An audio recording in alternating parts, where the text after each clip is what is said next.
Agora, no ano de 2025, os Estados Unidos completa 125 anos que deu à mulher o direito de voto. A Bíblia Sagrada, no Salmo de número 68, diz que Deus levantou uma grande comissão de mulheres. Meus irmãos, a paz do Senhor, tudo bem? Aqui é mais uma vez o nosso devocional diário da Deus Valinés.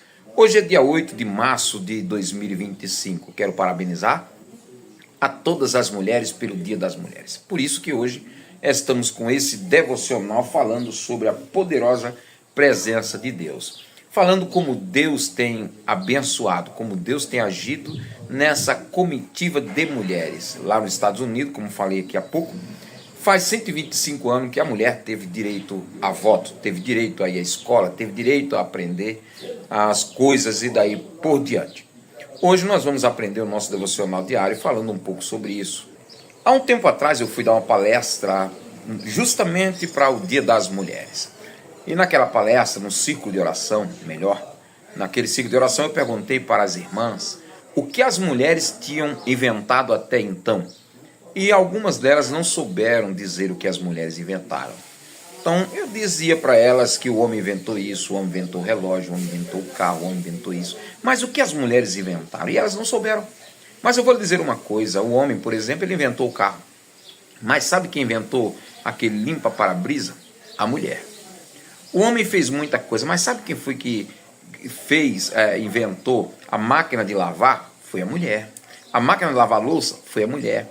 Fraldas descartáveis? Foi a mulher. Quantas coisas a mulher tem feito, fabricado, produzido, e às vezes, por falta de conhecimento, por falta de estudarmos a fundo, nós descobrimos, né? Temos grandes mulheres aí, tanto na Bíblia quanto fora dela, mulheres de grandes exemplos. Então eu quero parabenizar as mulheres pelo Dia da Mulher. Mas vamos para frente, o nosso devocional, ele abrange não somente um pouco dessas reflexões, mas também textos bíblicos. Estamos lendo o Antigo Testamento e parte do Novo Testamento. Hoje a leitura está em Deuteronômio, capítulo de número 6, 7. Capítulo número 6 de Deuteronômio diz que Deus faz aliança não é com os mortos, ele faz aliança com os vivos. Ele fez aliança com Abraão, com Isaac e com Jacó, quando estes vivos estavam. Deus é Deus de vivos e não de mortos. Agora a aliança que ele fez com Abraão, com Isaac e com Jacó, ele cumprirá na vida dos seus filhos que vivos estão. Capítulo 5 de Deuteronômio, melhor dizendo, capítulo 5, vai tratar aí sobre os 10 mandamentos. E a conclusão, lá no texto bíblico, de Deuteronômio capítulo 5, se você quer ter vida longa, ouça a voz de Deus. Deuteronômio capítulo de número 6 vai falar, eu escrevi aqui uma frase dizendo assim, ame o Senhor seu Deus com café. Sabe por que com café? Porque o texto bíblico diz assim, ame o Senhor teu Deus de todo o teu coração, alma, força e entendimento. Então essas 4 palavras formam-se o nome café. Amar o Senhor teu Deus de todo o teu coração, alma, força e entendimento. Então ame o Senhor teu Deus com café.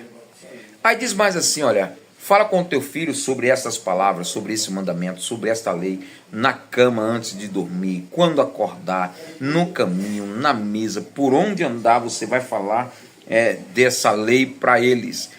Fala para eles dia, fala para eles noite, para que eles não se esqueçam. Nós, seres humanos, somos muito esquecidos, principalmente da grandeza de Deus e daquilo que Deus faz nas nossas vidas. Então, o texto de Deuteronômio, do começo ao fim de Deuteronômio, vai ser sempre relembrando a gente de nunca esquecer de quem Deus é e de quem nós somos.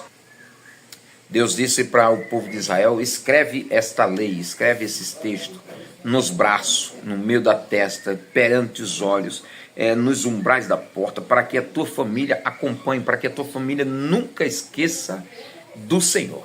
Nós, mais uma vez, somos muito esquecidos. Nós precisamos realmente ser constantemente lembrados de quem Deus é, de onde Deus nos tirou lá do Egito, do que Deus fez por nós, tirando a gente da escravidão, com mão forte, com grande poder. Nós nunca devemos esquecer disso.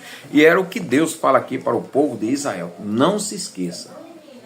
E quando os filhos perguntarem por que tudo isso, por que esta lei, porque isso? Então vocês têm que lembrar e dizer para eles, olha, é porque nós éramos escravos lá do Egito, escravos de Faraó, mas Deus nos tirou de lá com uma mão forte e poderosa. Agora vamos para o capítulo número 7. Capítulo número 7, olha, 7, Deus apresenta 7 nações que eles deveriam destruir. E pontua o nome dessas nações aqui, eu marquei o nome delas aqui, diz assim, ó, os Eteu, os Gigazeu, os Amorreu, os Cananeu, os Ferezeu, os Eveu e os Jebuseu. Aí a Bíblia, aí eu tenho uma pergunta sobre isso, né?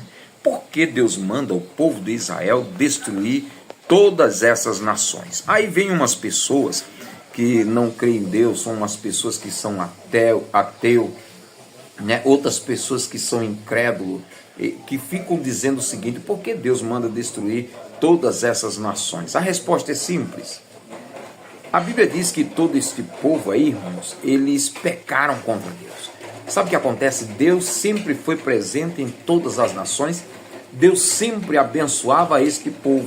Este povo aí, os heveus, os cananeus, eram mais antigos do que o povo de Israel. Deus sempre cuidou deles, Deus sempre guardou deles, Deus sempre esteve presente no meio deles, mas a Bíblia diz que eles eram maus, eles eram idólatras, eles abandonavam a Deus para servir a outros deuses, pelos quais isso trouxe a ira de Deus, e Deus levanta aí a nação de Israel para dar uma lição nesse povo e limpar a terra. Esse povo era terrível, né? Haviam pessoas que davam até os seus próprios filhos a Moloque através do fogo. Então Deus levanta a nação de Israel para fazer uma limpa na terra. E se nós não se cuidar, isso acontece até com a gente. Por que tantas pessoas, já ouvi essa frase aqui, por que tanta gente boa morre? Por causa do pecado. Então o motivo de Deus destruir todas as nações e colocar Israel para se apossar das terras dele, é porque a Bíblia diz que esses homens se tornaram insuportáveis perante Deus.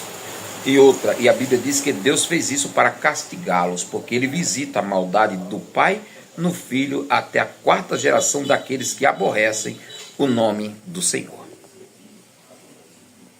Finalizando o capítulo 7, Deus promete ao povo de Israel que iria cuidar deles de uma tal maneira que eles não iam ter aquelas mesmas enfermidades que tiveram o povo de Israel. Nem mesmo a enfermidade da esterilidade eles teriam. Nenhuma mulher seria estéril, nenhum homem, nenhum dos seus animais. Isso é um Deus que cuida. Ele faz a promessa e também ele cumpre a sua promessa. Chegamos aí finalmente no livro de Marcos, capítulo número 11, versículo 1 ao 18. Jesus chega na cidade de Betfagé, entre Betfagé e Betânia. Ele fala para os seus discípulos ir mais um pouco adiante e pegar um jumentinho que ninguém tinha montado, e trouxeram esse jumentinho para que ele montasse nele. A Bíblia diz que os seus discípulos pegaram suas vestes, roupas, manto, colocaram sobre aquele jumento para que Jesus fosse sentado nele. Enquanto isso, outras pessoas espalhavam pela rua palmeiras e roupas, suas próprias vestes, para que o jumento passasse em cima daquelas vestes, em cima das palmeiras, e começaram a bradar e gritar em uma só voz: Hosana, Hosana é o nosso rei, Hosana nas alturas, né? E começaram a gritar aí, e Jesus entra na cidade de Jerusalém com fortes brados. Só que eu quero te chamar a atenção, este mesmo povo que hoje estão dizendo Hosana com Jesus, amanhã são os mesmos que vão dizer crucificam, porque a ingratidão está inserida no coração do ser humano. Por isso nós estamos lendo esses textos e frisando bem claro: não se esqueça de onde você saiu, de onde Deus lhe tirou, não se esqueça de quem é o Senhor e de quem é você. No dia seguinte, Jesus volta para Betânia e encontra no meio do caminho uma árvore, né, um pé de fruto chamado figueira, figo. E a Bíblia diz que ele olha aquela figueira cheia de folhas e ele vai lá querendo pegar algum fruto, porque ele estava com fome, mostrando aí a humanidade de Jesus, né? E ele vai até lá e querendo comer figo e não tem.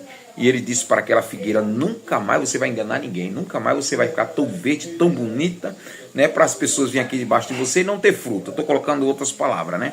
Nunca mais nasças fruto de ti. Tá bom? E ele vai embora. Passando-se alguns dias, passaram lá novamente e a figueira tinha secado, né? Mas enfim, aí a Bíblia diz que Jesus ele chega novamente, lá no capítulo Marcos 11, versículo 17, diz que ele disse: a minha casa será chamada casa de oração, mas vocês faz dela covil de ladrão. E expulsou todo o povo que estavam lá, os cambistas, e daí por diante. Foi como se Jesus estivesse cutucando o diabo com vara curta, como diz o nordestino. Isso chamou a atenção dos fariseus, dos mestres da lei, que agora bolam um plano para destruir Jesus, para matar Jesus. Isso é o que nós vamos ver nos próximos capítulos. Queridos, Deus abençoe, um grande abraço. Amanhã tem mais.